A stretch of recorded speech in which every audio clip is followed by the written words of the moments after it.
espero que te encuentres bien. A mí me da mucho gusto estar contigo en la distancia y vamos a continuar hablando, por último, de la fenomenología de la arquitectura artística en ya la obra como contenido que llega a el público desde el artista. En este punto quiero citar e invitar a que exploren más. Supongo que ya algunos lo conocen, pero hay un concepto que en el siglo XIX Richard Wagner lo llamó la obra del arte total, en alemán. Este concepto lo aplica él para las óperas. Él consideraba que la ópera era como que la suma de todas las artes porque mezclaba la música, la danza, la poesía, la literatura, incluso la arquitectura, en todo este fenómeno artístico, es decir, todo el contenido estaba relacionado con todas las artes habidas y por haber en ese entonces, porque cada aspecto de la obra, de la ópera, era fundamental que tuviera un grado de detalle, un grado de trabajo muy delicado en el que, bueno, hay una escenografía muy concreta para una obra, en la que hay una coreografía, en el que hay un texto y en el que hay una música muy específicos, y así se va toda la obra como un guión. Eh, puedo atreverme a decir que más tarde esto daría pie a que el cine tenga estas estructuras. En el caso de esta obra de arte total, a lo que se refiere es que todos los elementos están interrelacionados, están interactuando al mismo tiempo. Entonces, a medida que uno tenga mayor experiencia con otras disciplinas, se va a permear de muchas cosas que aparentemente no consideraba de una manera, pero que lo va a enriquecer como artista y como público, porque se va a dar cuenta de que en cierta disciplina manejan el espacio de una manera, en otra de una manera muy diferente, y poco a poco va a ir relacionando eh, cada disciplina, cada manifestación, y va a ir entendiendo cómo es que el artista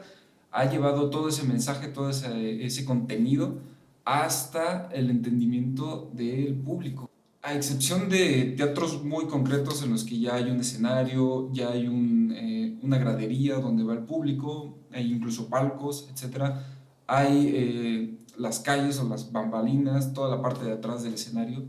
de manera muy coloquial lo digo, ya está muy definido dónde va el artista y dónde va el público. Aún así, aún así hay muchas cosas que se pueden hacer, que se pueden adaptar en ese escenario, en ese recinto, para que la experiencia pueda traspasar la llamada cuarta pared, pero que en realidad esté en interacción tanto con el público como con todo el recinto, que la acústica sea la ideal, que la iluminación sea la ideal, que la temperatura, incluso la humedad, que van un poco de la mano, sean las idóneas, para que pueda llevar a cabo su actividad, su obra de arte, para que pueda llevar a cabo la obra de arte y que el mensaje llegue de la mejor manera con el público y que el público lo reciba encantado. En lugares donde incluso ya tiene un adjetivo muy concreto que define básicamente para qué disciplina está preparado, pero también nos encontramos con estos espacios multifuncionales o de interdisciplina, que son espacios muy puros, muy básicos, que tienen lo elemental y en los que la creatividad puede explotar al máximo para poder hacer una maravilla de obra de arte y poder aprovechar todos los elementos que hay, incluso traer elementos que no están previstos, que son precisamente emergentes de ese momento y que después se retiran y queda el mismo espacio. Esos espacios, incluso estos espacios que habían sido asignados para otra disciplina, llega un momento de improvisación y de reinterpretación en el que se altera un poco la manera en cómo se han llevado a cabo ciertas actividades, o incluso si hay un antecedente de que alguien hizo algo similar o de la misma disciplina ahí, puedes ver la manera en cómo cambiarlo, si es que funcionó o si es que hay otra cosa que se puede mejorar. En esta parte, reitero, es importante poner atención en todos los elementos que tienen, todos los elementos que puede expresar el espacio, desde los muros, desde los pisos, los techos, si es que tiene, la iluminación, repito, la iluminación, la acústica, la temperatura, la humedad, incluso el viento. Todos estos elementos juegan a favor o en contra, depende de la habilidad y de la capacidad de observación, tanto del artista como a veces del público, porque a veces el público se puede distraer o puede no estar en un estado que pueda apreciar esta obra de arte, y a veces el artista no se dio cuenta de estos aspectos. Entonces, de dónde a dónde va el viento, eso puede ser muy importante. La hora en la que se está ensayando no es la misma en la que se va a presentar, y evidentemente el clima puede cambiar de un día para otro. Para eso hay que revisar el clima, el estatus meteorológico, aspectos como las entradas, los servicios, dónde deja el artista sus cosas, dónde las puede, por dónde puede salir, por dónde puede ponerlas de una manera en la que no le estorbe a nadie, que sea eficiente estos caminos, estas veredas para tanto el público como para los artistas. Vaya, todo este proceso forma parte de la creatividad del artista para poder realizar las obras. Esos aspectos forman parte de esa arquitectura que contiene o que va a contener la obra de arte. Entonces, por eso es que se ha llamado arquitectura artística, y la manera en cómo entender todo esto, en cómo poder ser consciente de cada aspecto de una manera general. Es decir, uno va poco a poco observando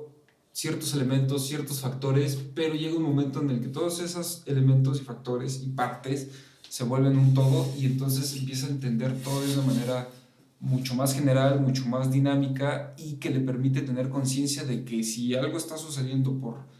X motivo, entonces puede tener una consecuencia con otro factor, y bueno, vamos a experimentar qué va a pasar. Y bueno, eso es una parte de lo que puedo englobar por ahora. Creo que van a quedar muchas dudas, espero que queden muchas dudas, y que también entre mucha curiosidad y mucha noción de lo que se hacía y de lo que no se hacía. Entender la fenomenología, creo yo que pueden buscar mejores y más profundas explicaciones sobre qué es la fenomenología, pero lo que yo les puedo compartir es que a través de esta herramienta mental uno llega a la expertise, uno llega a un nivel de apreciación de todas las cosas mucho mejor, mucho más general, y que siempre se puede estar disfrutando de todos los elementos que están aquí afuera. Y por supuesto eso nos va a ayudar a ver las cosas de una mejor manera, a disfrutarlas, a presenciar el arte en una manera muy diferente a la que teníamos. Con cada repetición o sea, si vamos a ver una obra de arte varias veces, dudo mucho que alguien se aburra con este tipo de reflexiones, sino que cada vez va a entender más el mensaje, cada vez se va a fijar en más detalles, y cada vez va a poder disfrutar la obra de una manera estupenda.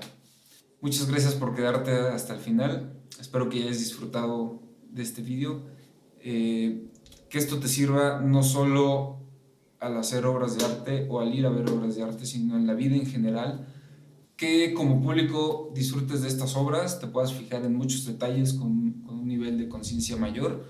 Asimismo, como artista puedas trabajar todos estos elementos para que tu obra tenga aún más todo este nivel de apreciación y nivel de recibimiento con el público, te sirva en estos aspectos y en la vida en general. Que todos los días puedas disfrutar de todo, de los espacios en los que puedes estar, con quién puedes estar y la manera en la que estás. Agradable, es satisfactorio estar contigo en la distancia, transgredir estas pantallas virtuales y poder estar ahí contigo, y que a su vez tú puedas estar aquí en este espacio de una manera retórica, evidentemente, y poética. Muchas gracias por quedarte hasta el final del video. Recuerda, estás en el espacio, pero el espacio está en ti. Esto fue Fenomenología de la Arquitectura Artística.